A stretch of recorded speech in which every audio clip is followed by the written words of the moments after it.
Welcome to V9 live news. నేను రేవతి. ముందుగా ముఖ్యాంశాలు.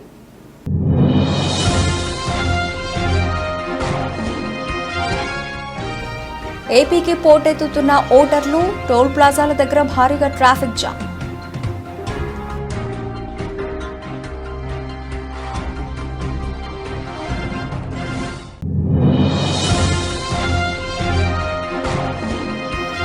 కూతురు షర్మిలకు మద్దతు తెలిపిన వైఎస్ విజయమ్మ, కడప ఎంపీగా పోటీ చేస్తున్న షర్మిలను గెలిపించాలని కోరిన విజయమ్మ.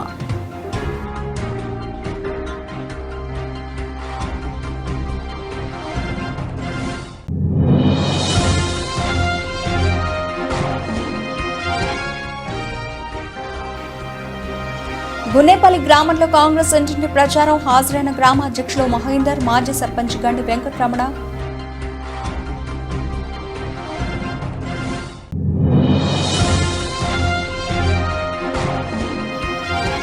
పెందుర్తి మారుతి షోరూంలో న్యూ షిఫ్ట్ ను లాంచ్ చేసిన సేల్స్ మేనేజర్ బాబు, క్లస్టర్ ఇన్ఛార్జ్ నవీన్. 5 సంవత్సరాల క్రితం పనికి మాలిన చంద్రబాబు బీజేపీ ఈ రోజు రాష్ట్రానికి పనికొచ్చేసేవారంటే నమ్మే పచ్చ గొర్రెలు ఉన్నాయేమో. జనాలు నమ్మరు. పవన్ కళ్యాణ్. సాటి తెలుగు వాడిగా నాకు కడుపు మండింది. కేంద్రాన్ని నిలదీయాలి. కడుపు మండి ఆవేదనతోటి అందుకని జనసేన పార్టీ పెట్టాను. ఒక్క రాష్ట్రం విడగొట్టినందుకే కాదు, అరే మీరు సంరక్షించాల్సిన వ్యవస్థ కేంద్ర ప్రభుత్వం. ఆ రోజున రాష్ట్రం విడగొట్టేటప్పుడు భారతీయ జనతా పార్టీ నాయకులు, కాంగ్రెస్ పార్టీ నాయకులు ఇద్దరు ఏకమై మమేకమై అడ్డగోలుగా రాష్ట్రాన్ని విభజించి తెలుగుదేశం ఎంపీలని చిత్తగొడతా ఉంటే ఈ రోజు వెళ్ళి వాళ్ళు కాళ్ళు పట్టుకొని తిరుగుతా ఉన్నారు. చంద్రబాబు నాయుడు గారు ఏం మాట్లాడతాం వాళ్ళ గురించి? పౌరుషం లేదా మీకు? ఆత్మ గౌరవం లేదా? సిగ్గు లేదా? శరం లేదా? ఏం లేదు మీకు? కాళ్ళు పట్టుకుంటారా? అరే మా అన్న కాంగ్రెస్ ఉంటే కాదులు వస్తే మీరు కాంగ్రెస్ కాళ్ళు పట్టుకుంటే సిగ్గు ఉండాలి మీకు. మండపేట వైసీపీ అభ్యర్థి తోట త్రిమూర్తులు చివరి రోజు శనివారం ఎన్నికల ప్రచారం నిర్వహించారు. అంబేద్కర్ కోనసీమ జిల్లా మండపేట మండలం మారేడుబాక పరిసర ప్రాంతాల్లో చివరి రోజు ప్రచారం ముమ్మరం చేశారు. ఈ కార్యక్రమంలో భాగంగా తోట ఎన్నికల రథంపై రోడ్ షో చేస్తూ అంబేద్కర్, బాబు జగ్జీవన్ రామ్ విగ్రహాలకు పూలమాలలు వేసి నివాళులర్పిస్తూ ఆయన ప్రచారాన్ని ముందుకు సాగించారు. ఈ సందర్భంగా ఆయన మాట్లాడుతూ మండపేట నియోజకవర్గం అభివృద్ధి చెందాలంటే మీ ఓటు ఫ్యాన్ గుర్తుపై వేసి తనను ఎమ్మెల్యేగా ఆశీర్వదించాలని ఓటర్లను ఆయన కోరారు. ఈ కార్యక్రమంలో మండపేట మండలం తోట అభిమానులు, వైసీపీ నాయకులు, కార్యకర్తలు పెద్ద ఎత్తున పాల్గొన్నారు.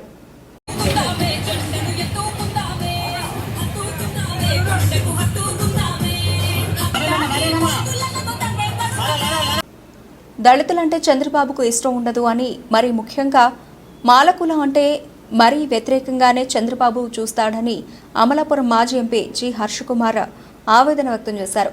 మాలలు ఎవరు చంద్రబాబుకు ఓటేయకండి, వేస్తే మీ ఇష్టం అని హర్షకుమార్ పిలుపునిచ్చారు.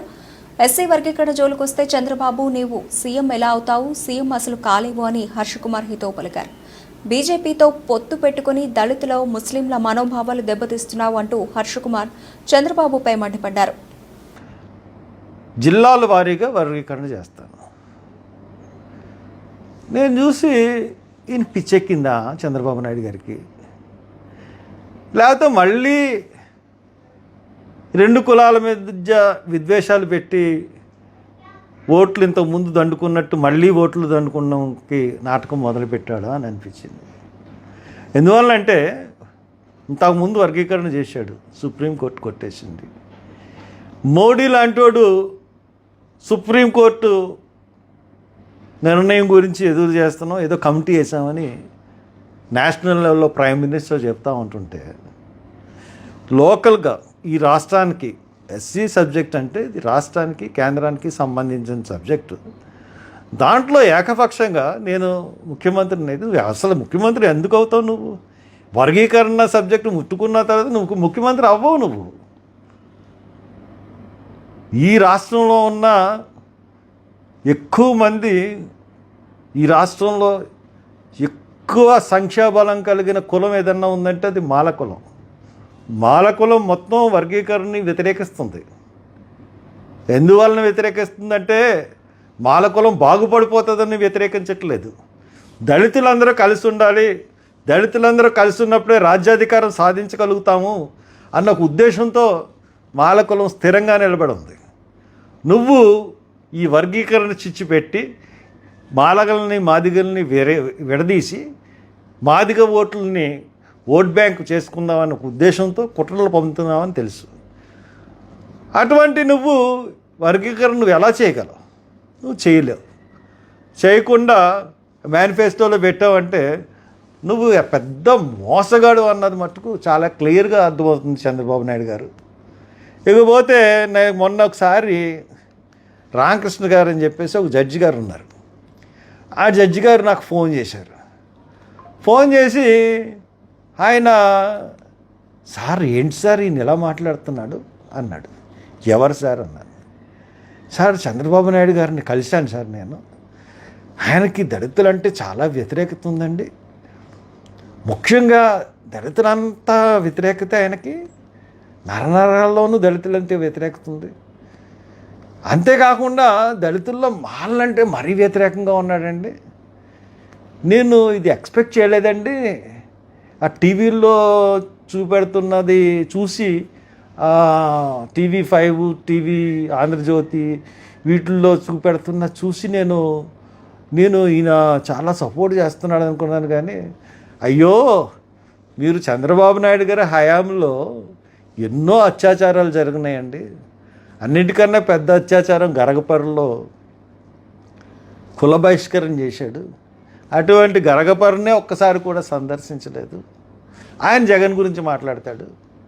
అలాగే జర్రిపోతులపాలెంలో ఒక మహిళని వివస్త్ర చేశారు. వాళ్ళు 40 ఏళ్ళ నుంచి ఆ స్థలంలో ఉంటే చెట్టు నీరు కింద అది తెలుగుదేశం కార్యకర్తలు ఆక్రమించుకొని ఉండడానికి చూసినప్పుడు వాళ్ళు అడ్డుకుంటే వాళ్ళని వివస్త్ర చేసి కొట్టారు తెలుగుదేశం కార్యకర్తలు.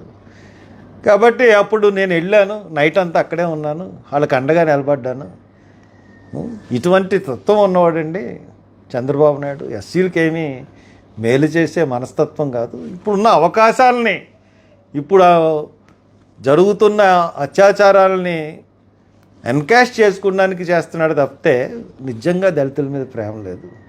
ఇప్పుడు వర్గీకరణ సబ్జెక్ట్ పెట్టిన తర్వాత నేను మాల సామాజిక వర్గాన్ని అడుగుతున్నాను, మీరు ఎవరన్నా ఇంత ఓపెన్గా అతను మనని వద్దనుకున్నప్పుడు 54 లక్షల మంది మాలలు ఎవరన్నా చంద్రబాబు నాయుడు గారికి ఓటేస్తారా?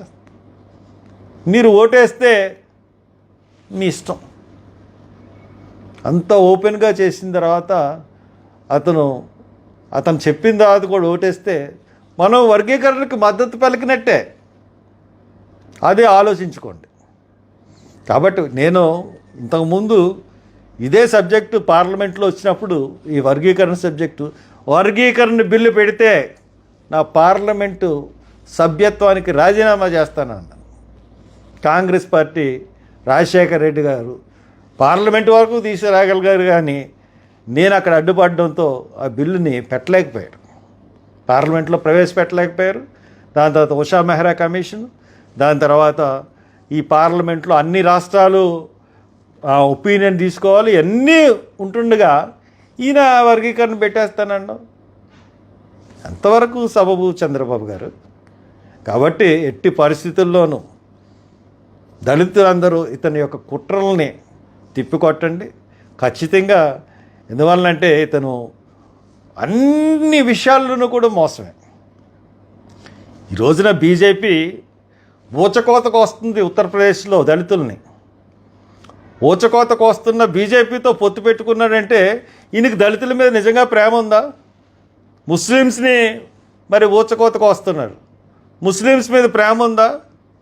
ఈ ఎలక్షన్ను జిమ్మిక్కులు చేయడంలో చంద్రబాబు నాయుడిని మించినోడు ఎవడు లేడు. కాబట్టి నేను దళిత జాతి అందరికీ నేను చెప్తా ఉన్నాను, ఎట్టి పరిస్థితుల్లోనూ ఈ చంద్రబాబు నాయుడు అన్నవాడికి మటుకు ఎట్టి పరిస్థితుల్లోనూ ఓటేయకండి. ఎన్నికల దృష్ట్యా ఓటర్లు సొంత ఊళ్లకు బయలుదేరారు. ముఖ్యంగా హైదరాబాద్తో పాటు తెలంగాణ వ్యాప్తంగా ఉన్న ఏపీ ప్రజలు ఓటేసేందుకు వెళుతున్నారు. విజయవాడ హైవేపై రద్దీ నెలకొనగా టోల్ ప్లాజాల వద్ద భారీగా వాహనాలు నిలిచిపోయాయి. మరోవైపు హైదరాబాద్ రోడ్లు ఓసిపోయి కనిపిస్తున్నాయి. హైదరాబాద్ నుంచి వస్తున్నామండి. మాది గుంటూరు. ఓటు కోసం వెళ్తున్నాం. యాక్చువల్లీ ఈసారి కంపల్సరీ మార్పు కోరుకుంటున్నాము. అందుకని చెప్పేసి మాకు తెలిసిన వాళ్ళు కూడా అందరినీ కూడా we are asking them to vote చేయమని అడుగుతున్నాను. అంటే ఓటు యొక్క ప్రాధాన్యత అంత గ్రామ స్థాయిలో చాలా వరకు ఓటు ఉన్నా సరే వేయడానికి రాదు. ఎక్కడి నుంచో వస్తున్నారంటే ఓటు అయిన వాళ్ళకి ఏం చెప్తారు? ఈసారి మార్పు కోరుకుంటున్నామండి అందరము. ఎందుకంటే ఇది అందరి భవిష్యత్తు కోసం, ఏపీ డెవలప్మెంట్ కోసం అండి. ఎందుకంటే ఇప్పుడు మన అందరం ఏపీకి సంబంధించిన వాళ్ళం ఎక్కడెక్కడో వెళ్ళి జాబులు చేసుకుంటాం. మన పిల్లలు అక్కడే మన అమ్మ నాన్నని పేరెంట్స్ని అందరిని వదిలేసుకొని ఎక్కడో జాబులు చేసుకుంటున్నాము. ఆ ఇంపార్టెన్స్ మన ఏరియా డెవలప్ అయితే మన పిల్లలు మన ఊర్లో ఉండి అక్కడ మన ఏరియా డెవలప్ అవుతుందని చెప్పేసి కోరుకుంటున్నాము. అందుకే వచ్చి కంపల్సరీ మనం ఓటు వేసుకుంటున్నామండి. ఎక్కడ ఏ కాన్స్టిట్యున్సీలో ఉంది సార్ ఓటు? తాటికొండ అండి. థ్యాంక్ యూ అండి. తన కూతురు షర్మిలకు వైఎస్ విజయమ్మ మద్దతు తెలిపారు. కడప ఎంపీగా పోటీ చేస్తున్న వైఎస్ఆర్ బిడ్డ షర్మిలను గెలిపించాలని ఆమె కోరారు. ఈ మేరకు ఒక వీడియోని విడుదల చేశారు. వైఎస్ఆర్ను అభిమానించే వారికి, ప్రేమించే వారికి నా నమస్కారాలు. రాజన్న ముద్దుబిడ్డను గెలిపించి పార్లమెంటుకు పంపాలని మిమ్మల్ని ప్రార్థిస్తున్నా. కడప ప్రజలకు సేవ చేసే అవకాశం షర్మిలకు కల్పించాలి అని ఆమె ఓటర్లకు విజ్ఞప్తి చేశారు. మీ విజయమ్మను రాజశేఖర రెడ్డి గారిని అభిమానించేవారు, వారికి రాజశేఖర రెడ్డి గారిని ప్రేమించే వారికి, యావత్ కడప లోక్సభ నియోజకవర్గ ప్రజలందరికీ నా విన్నపం.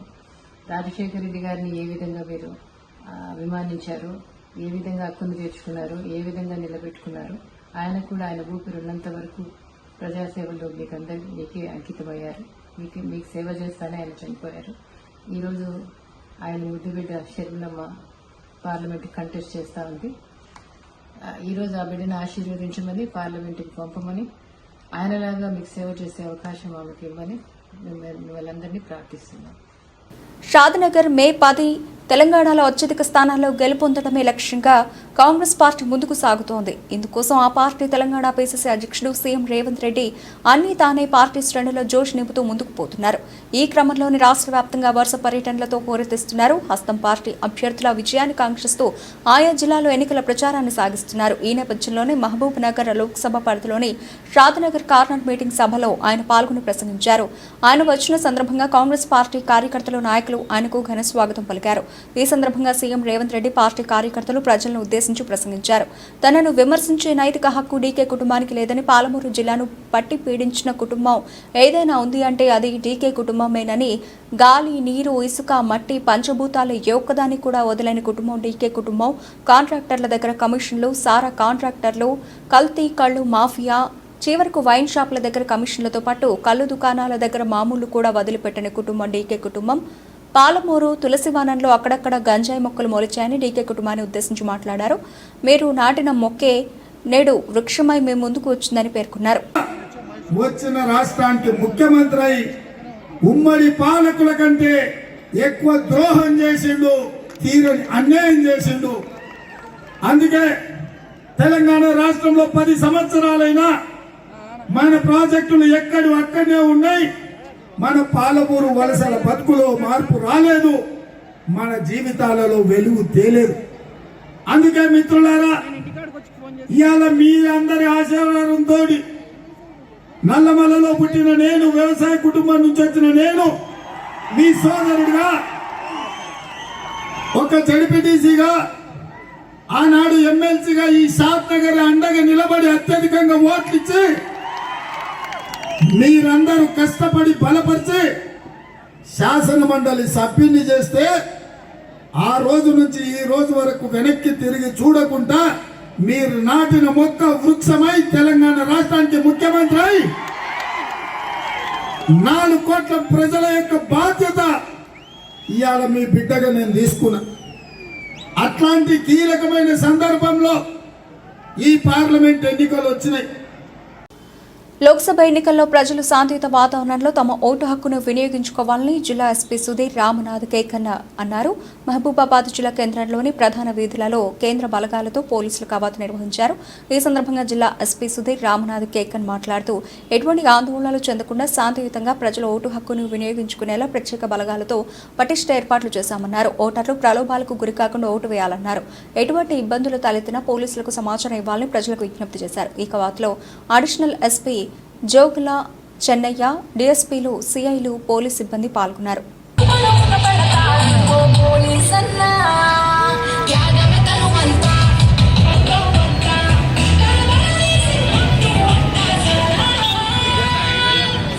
పాటు చీఫ్ ఆఫీస్ నుంచి కూడా సఫిషియెంట్ ఫోర్స్ వచ్చింది.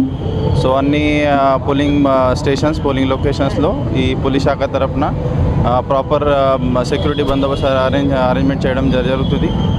సెక్యూరిటీ బందోబస్తుతో పాటు కమ్యూనికేషన్ ప్లాన్ కూడా ఎస్టాబ్లిష్ అయింది.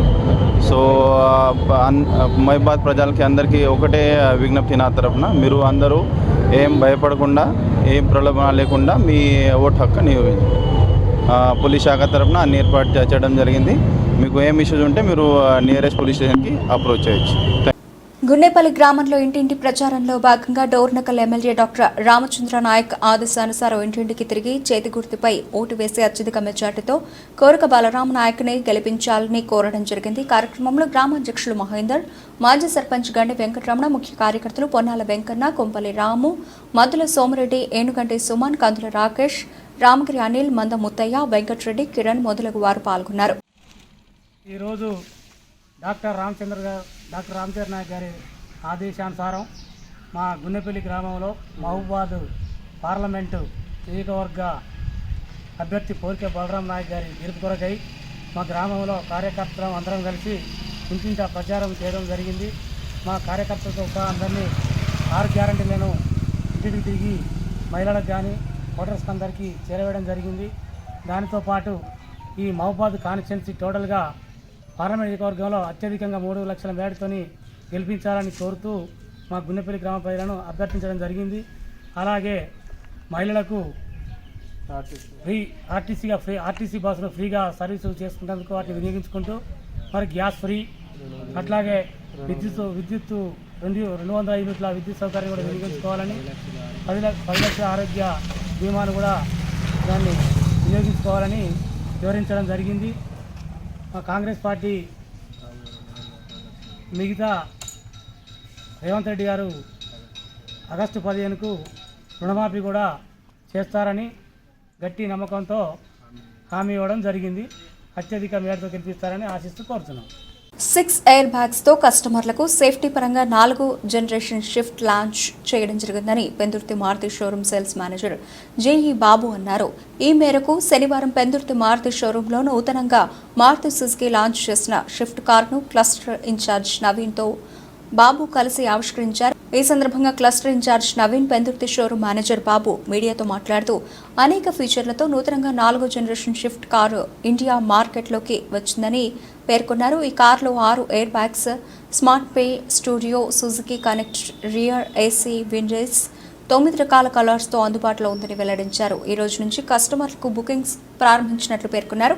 ఈ కార్యక్రమంలో సేల్స్ సిబ్బంది తదితరులు పాల్గొన్నారు. Good morning one and all. నా పేరు నవీన్ అండి. నేను Siripuram showroom manager and cluster హెడ్గా పెందుర్తి బ్రాంచ్ కూడా హ్యాండిల్ చేస్తాను. సార్ ఈరోజు మా పెందుర్తి బ్రాంచ్లో మేము న్యూ స్విఫ్ట్ అనేది లాంచింగ్ జరిగింది. ఇది new Swift 4th generation Swift. ఇది ఎప్పుడు 2005 నుంచి 2024 వరకు ఈ లెగసీ నడుస్తుంది. ఈ న్యూ స్విఫ్ట్లో కంప్లీట్ అన్ని కూడా సేఫ్టీ నార్మ్స్ అన్ని ఇంక్లూడ్ చేశారు. స్టార్టింగ్ వేరియంట్ నుంచి 6 ఎయిర్ బ్యాగ్స్ వస్తున్నాయి అండ్ మీకు వైర్లెస్ ఛార్జర్ వస్తుంది. సుజుకి కనెక్ట్ అనేది సేఫ్టీ ఫీచర్లో వస్తుంది. తర్వాత ఇంకా మెయిన్గా చూసుకోవాలంటే బాడీ అది పర్ఫార్మెన్స్ డిజైన్ చేయడం జరిగింది. మంచి లుక్స్ వైజ్ కానీ మైలేజ్ కానీ ఎక్సలెంట్ మైలేజ్ కూడా. దీంట్లో మైలేజ్ కూడా సార్ 25.75 కిలోమీటర్ వస్తుంది. ఇట్స్ ద హైయెస్ట్ మైలేజ్ అండి. ఈ వెహికల్ కూడా బ్రాండ్ సక్సెస్ అవుతుందని మేము కంప్లీట్గా భావిస్తున్నాం. దీంట్లో వచ్చేసరికి 9 కలర్స్ అవైలబుల్లో ఉన్నది. మీకు రెడ్ అండ్ బ్లాక్ వస్తుంది, బ్లూ అండ్ బ్లాక్ వస్తుంది, వైట్ అండ్ బ్లాక్ వస్తుందండి. అది కొత్తగా లాంచ్లో దీంట్లో ఆరెంజ్ కలర్ అవైలబిలిటీగా ఉందండి. నెక్స్ట్ దీంట్లో వచ్చేసరికి మీకు స్మార్ట్లే స్టూడియో వస్తుందండి, అలావిల్స్ ప్లస్ దీంట్లో న్యూ ఫీచర్ ఏంటంటే స్టాండర్డ్ అక్రాస్గా వైర్లెస్ ఛార్జింగ్ ఉంటుంది. దీని మైలేజ్ వచ్చేసరికి 25.7 అండి. దీని ప్రైస్ వచ్చేసరికి లాస్ట్ షిఫ్ట్తో పోల్చుకుంటే దానికి 30,000 వేరియేషన్. గుడ్ మార్నింగ్ అండి. నా పేరు జీఈ బాబు. నేను బలూన్ మోటార్స్ పెందుర్తిలో అసిస్టెంట్ సేల్స్ మేనేజర్ పనిచేస్తాను. ఈరోజు మన దగ్గర న్యూ షిఫ్ట్ లాంచ్ అయ్యిందండి. దీంట్లో వచ్చేసరికి మనకి కస్టమర్కి కావాల్సిన ఆల్ ఫీచర్స్ అనేవి అవైలబుల్గా ఉన్నాయి, సేఫ్టీ ఫీచర్స్ కూడా. దీంట్లో వచ్చేసరికి జీ సిరీస్ ఇంజిన్స్తో స్టార్ట్ అవుతుందండి 1200 cc. నెక్స్ట్ దీంట్లో వచ్చేసి 6 ఎయిర్ బ్యాగ్స్ ఉన్నాయి. నెక్స్ట్ స్టాండర్డ్ ఫీచర్స్గా వచ్చేస్తుంది అనమాట. దీంట్లో వచ్చేసరికి మీకు అవైలబుల్ భారత రాష్ట్ర సమితి జిల్లా అధ్యక్షురాలు సిట్టింగ్ ఎంపీ మహబూబాబాద్ ఎంపీ అభ్యర్థి మాలతు కవిత నేడు మానుకోటలో ఎమ్మెల్సీ తక్కళ్లపల్లి రవీందర్ రావుతో కలిసి రోడ్ షో నిర్వహించి ఎల్లుండి జరగబోయే పార్లమెంట్ ఎలక్షన్స్లో తన 2వ నెంబర్ కారు గుర్తుకు ప్రజలంతా తమ అమూల్యమైన ఓటు వేసి రెండవసారి గెలిపించాలని ప్రతి ఒక్కరిని పేరు పేరున ఓటు అభ్యర్థిస్తూ రోడ్ షో నిర్వహించారు. కార్యక్రమంలో municipal chairman doctor Rammohan Reddy, Marneni Venkanna, Parakala Srinivas Reddy, Yalla Muralidhar Reddy, జిల్లా భారత నేతలు, కార్యకర్తలు పాల్గొన్నారు.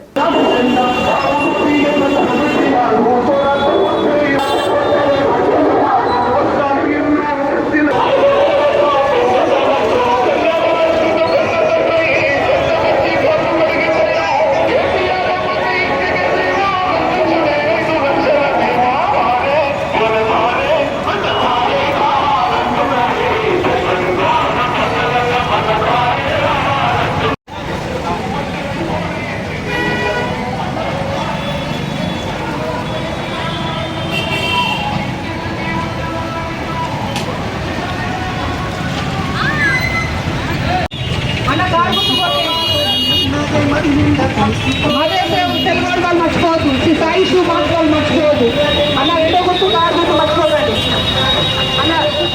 వాళ్ళు మర్చిపోవద్దు, కారు గుర్తు కూడా మర్చిపోవద్దు అమ్మ.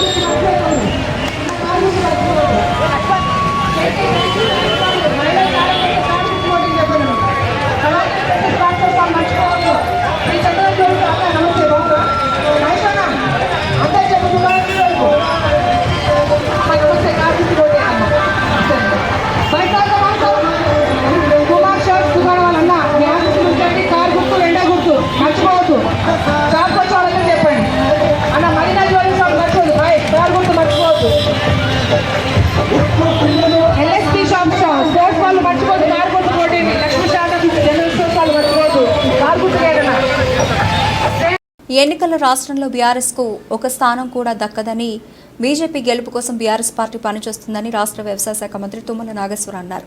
మహబూబాబాద్ జిల్లా కేంద్ర శివార్లోని అనంతారంలో ఏర్పాటు చేసిన మీడియా సమావేశంలో తుమ్మల మాట్లాడుతూ కాంగ్రెస్ పార్టీ అధికారంలోకి వచ్చి 100 రోజుల పరిపాలనలో ఇచ్చిన హామీలను 5 అమలు చేశామని, రుణమాఫీని ఆగస్టు 15 లోపు ఒక్క రోజులోనే అమలు చేస్తామన్నారు.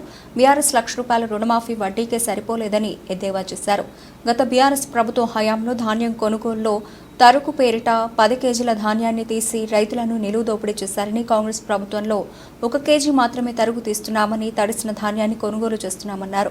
బీఆర్ఎస్ ప్రభుత్వం ఒక్క సివిల్ సప్లైలోనే 50,000 కోట్ల రూపాయల నష్టాన్ని చూపి అదనపు భారం మోపారని, ఆ 50,000 కోట్ల రూపాయలకు కాంగ్రెస్ ప్రభుత్వం 5,000 కోట్ల రూపాయల వడ్డీని కట్టామని, బీజేపీ 10 ఏళ్ల పాలనలో రాష్ట్ర విభజన చట్టంలో ఇచ్చిన హామీలను విస్మరించి ఎంపీ ఎన్నికల్లో ఏ ముఖం పెట్టుకుని ఓట్లు అడుగుతున్నారని ఆయన ప్రశ్నించారు.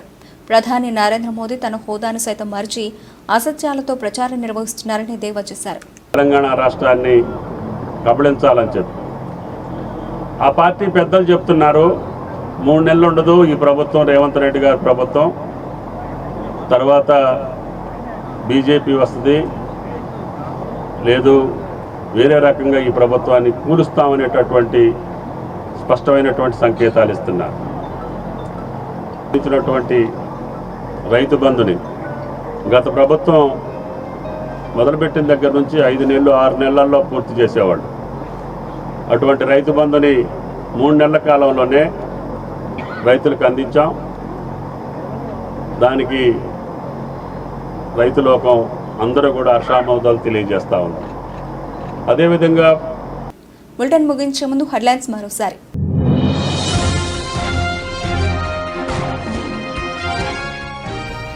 ఏపీకి పోటెత్తుతున్న ఓటర్లు, టోల్ ప్లాజాల దగ్గర భారీగా ట్రాఫిక్ జామ్.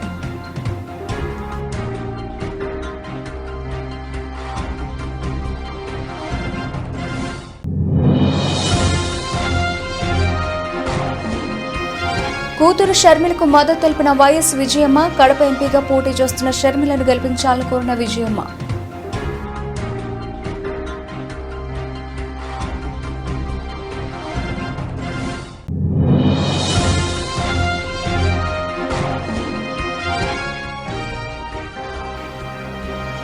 గున్నేపల్లి గ్రామంలో కాంగ్రెస్ ఇంటింటి ప్రచారం. హాజరైన గ్రామ అధ్యక్షులు మహేందర్, మాజీ సర్పంచ్ గండి వెంకటరమణ.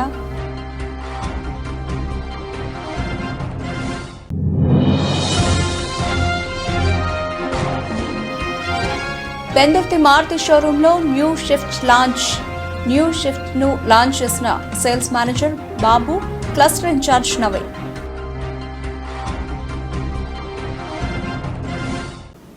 ఇవి ఇప్పటివరకు నవల్సిన అప్డేట్స్. మరిన్ని అప్డేట్స్తో మళ్ళీ కలుద్దాం. అంతవరకు సెలవు. నమస్తే.